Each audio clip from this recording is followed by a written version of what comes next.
आतंकवादियों जैसा।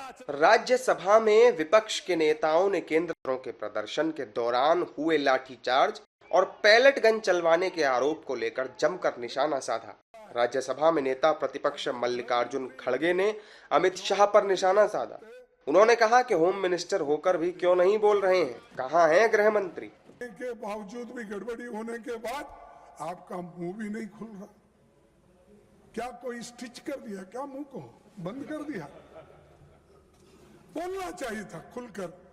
देश का नुकसान होने के बजाय देश के भलाई के लिए आपको बोलना पड़ता है, मुंह खोलना पड़ता है, कभी इंसल्ट भी सहन करना पड़ता है।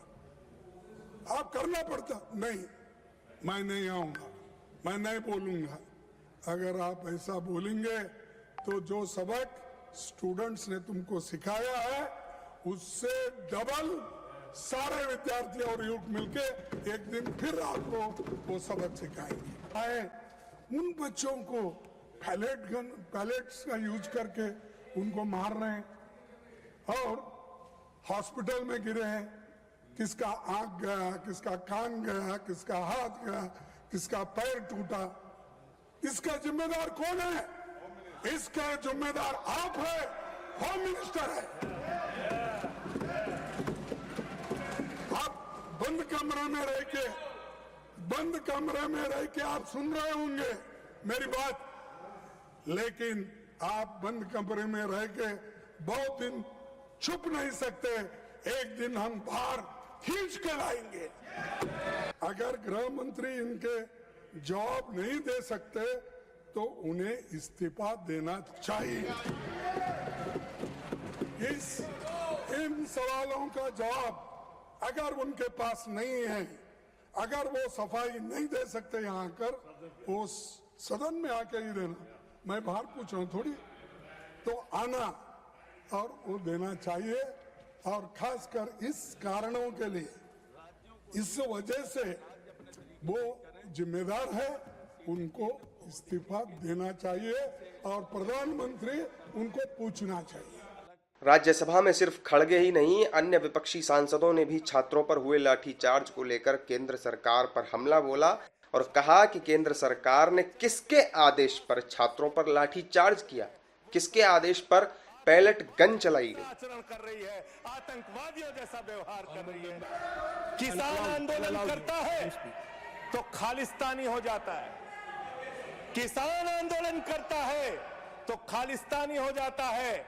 मुसलमान आंदोलन करता है तो पाकिस्तानी हो जाता है। नौजवान आंदोलन करता है तो चाइनिस्तानी हो जाता है। लेकिन मैं इस सरकार के बारे में कहना चाहता हूं, जो लोग AK-47 चलाते हैं, छात्रों के सर पे लाठियां चलाते हैं, आंसू गैस के गोले छोड़ते हैं, वो सरकार आतंकवादियों जैसा आचरण कर रही है, आतंकवादियों जैसा व्यवहार कर रही है।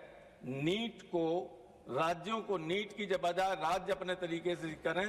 15% सीटें केंद्र को होती थी, केंद्र सेंट्रल से एग्जामिनेशन करता था, उसके लिए अलग परीक्षा CBSE बोर्ड करता था, तब कम से कम असुविधा होती थी। और जितना डिजिटल होता जाएगा, ध्यान रखिएगा, उतना ही आसान है लीक होना। विपक्षी नेताओं को जवाब दिया बीजेपी सांसद ब्रिजलाल ने और कहा कि कार्रवाई पुलिस करती है, गृह मंत्री नहीं। क्लियर कट प्राविधान है।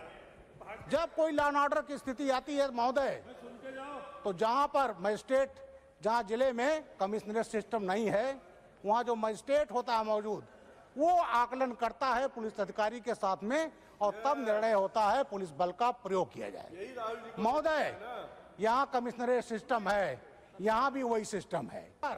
जो फोर्स यूज होता है, सबसे पहले हम लोग वार्न करते हैं, जो यहाँ पर वार्न किया गया, लाउड हेलर से वार्न किया गया, और उसके बाद जब भीड़ तब भी नहीं हटती है तो हम वाटर कैनन से पानी फेंकते हैं, वो भीग जाएं, भाग जाएं, जो यहाँ किया गया। और उसके नहीं करते तो टीयर गैस गन का फायर करते हैं, सेल का। This a non lethal weapon.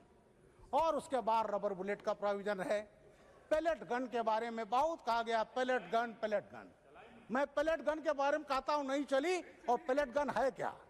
Pellet gun महोदय 12 बोर बंदूक होती है और उसमें 6 नंबर का छर्रा हम लगाते हैं और उसमें अगर फायर होता है तो स्किन डीप इंजरी आती है। आ गया गोली चलाएगी कांग्रेस के सबसे बड़ी लीडर ने। महोदय, गोली चलाई गई थी ही पार्लियामेंट के सामने 7 नवंबर 1966 को, जब यहाँ साधु थे, संत थे, गायें थी। क्या मांग था उनका? मांग था गो हत्या ना हो। और यहाँ पर सीधे 303 राइफलों से गोली चलाई गई थी। 8 संत की हत्या हुई थी, गायों की हत्या हुई थी। कांग्रेस की सरकार थी, इनके पार्टी की दूसरी प्रधानमंत्री थी। और उसके बाद यहाँ पर स्वामी करपात्री जी ने, महाराज ने साफ दिया था, उन्होंने कहा था मैं संतों का खून माफ करता हूँ, लेकिन जो गौ माता की हत्या हुई है उसको मैं माफ नहीं करूंगा। तो ये महोदय गोली। बहरहाल राज्यसभा में भी पक्ष और विपक्ष के बीच जोरदार बहस हुई। कार्यवाही के दौरान पहले तो विपक्षी नेताओं ने जमकर हंगामा किया और जब सत्ता पक्ष की ओर से जवाब सुनने का मौका आया तो विपक्षी सांसदों ने वॉकआउट कर दिया। अब शुक्रवार को भी संसद में जबरदस्त हंगामे के आसार लग रहे हैं।